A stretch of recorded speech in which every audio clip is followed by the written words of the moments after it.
আমি নিজেও বঞ্চনার শিকার, অনেকেই বঞ্চনার শিকার, এখানে যারা বসে আছে অনেকেই। দায়িত্ব বন্টনের ক্ষেত্রে, ছুটির ক্ষেত্রে কোনো বৈষম্য থাকবে না। বৈষম্য বিরোধী আন্দোলন সবার জন্য বৈষম্য বিরোধী। অনেক জায়গায় ঘটনা ঘটতেছে এবং তারা বুঝতেছে সবাই যে পুলিশ ছাড়া রাষ্ট্র হতে পারে না।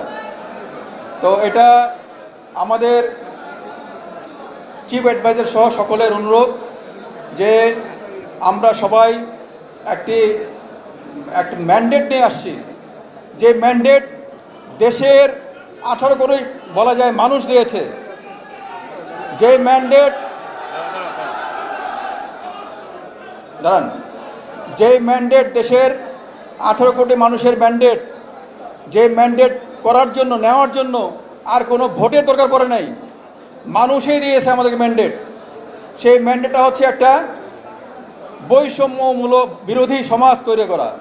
বৈষম্য বিরোধী সমাজ অনেক বড় কথা, কিন্তু যেখানে কোনো বৈষম্য থাকবে না, যেখানে কোনো হয়রানি থাকবে না, যেখানে আমাদের পুলিশটা হবে ডেমোক্রেটিক পুলিশ। এবং আমি আশাবাদী তারা আগামী রোববার আমরা আমাদের টিম সহ স্বরাষ্ট্রমন্ত্রী মহোদয়ের সঙ্গে, স্বরাষ্ট্র অ্যাডভাইজারের সঙ্গে সকালে যাব এবং বিকালে এক্সক্লুসিভলি আমাদেরকে নিয়ে উনি বসবেন।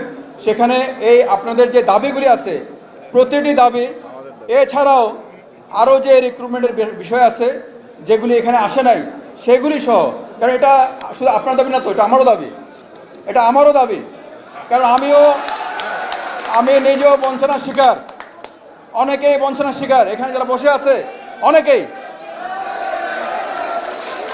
আমরা চাই এমন একটি পলিসি যার মেরিট আছে, যার দক্ষতা আছে, যে একটা সিস্টেম থাকবে, এই সিস্টেমটা তাকে পরবর্তী ধাপে নিয়ে যাবে, তার প্রমোশন হবে।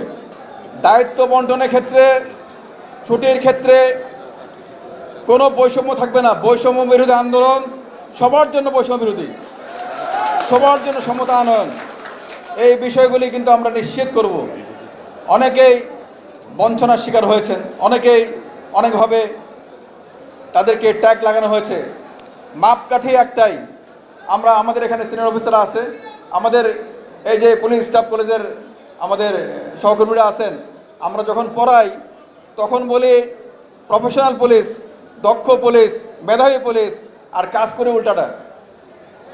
আমরা প্রফেশনালিজমটা অনেক বড় টার্ম, অনেক কিছু আছে এখানে, নীতি নৈতিকতা, কিন্তু ওর মধ্যে হয়তো আমরা কাজ করি না। আমরা কিন্তু আত্মসমালোচনা করা দরকার, কারণ আমি যদি সমালোচনা না করি আমি বুঝতে পারবো না। আমাকে ভাই ওয়াইলিং করা দরকার নাই। থানাটাকে প্রকৃত অর্থে পুলিশি সেবা পাওয়ার জায়গা হিসেবে আমরা নিশ্চিত করব।